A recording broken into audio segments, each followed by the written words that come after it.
target communities that have been the hardest hit and will be staffed by our military, the Federal Emergency Management Association, FEMA, same people who respond to hurricanes and storms and the like, and other federal experts at the Department of Health and Human Services and the Department of Agriculture to get vaccinators to make sure it gets in people's arms. When I got to office, there was no federal plan, none, to ship vaccines directly to local pharmacies. So folks who are allowed to get a vaccination under the state rules as the allocation of who gets in line are allowed to get one, can schedule an appointment now and get COVID-19 vaccine shots like they would a flu shot from their pharmacy. It will start today, that program.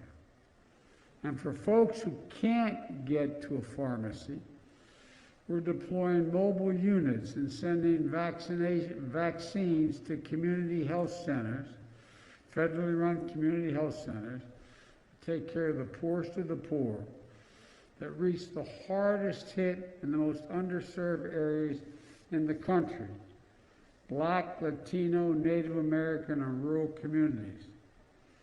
This is an important piece to ensure racial equity remains at the center of our COVID-19 response, which is something I know Dr. Collins and Dr. Fauci are focused on as well. Another point of progress is we're deploying more vaccinators. We're now allowing retired doctors and nurses to come back and administer shots. We're deploying federal vaccinators, and over the last 3 weeks, we put hundreds of new vaccinators in the field and are lining up thousands more. These include medical personnel from our Commissioned Corps at the Department of Health and Human Services, as well as personnel from FEMA, the Defense Department, and more departments to come.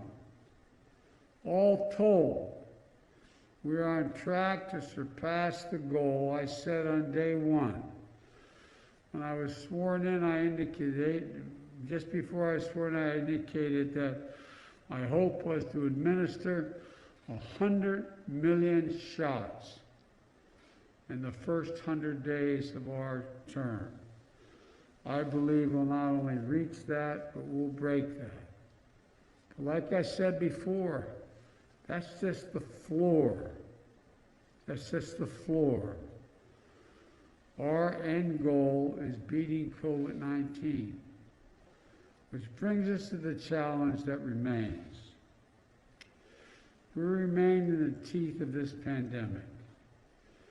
January of 2021 was the deadliest month we've had.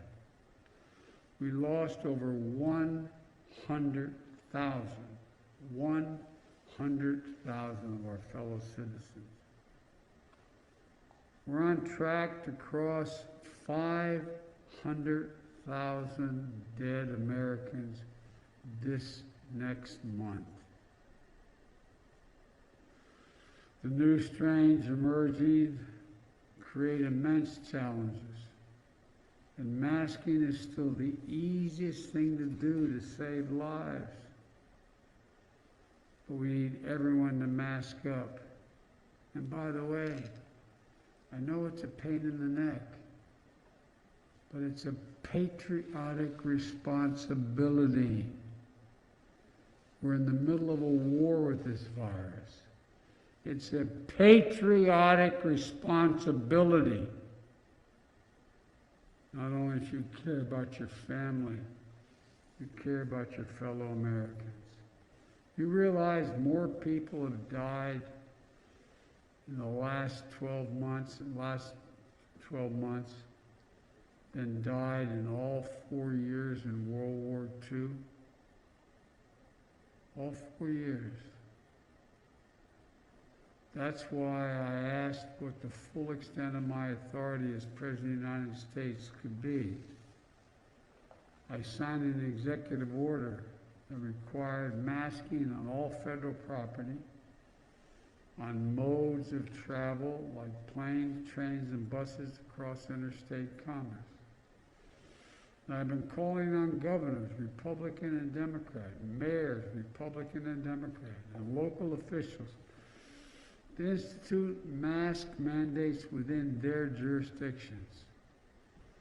We need everyone to do their part for themselves, for their loved ones, and yes, for their country. Mask up, America. Mask up.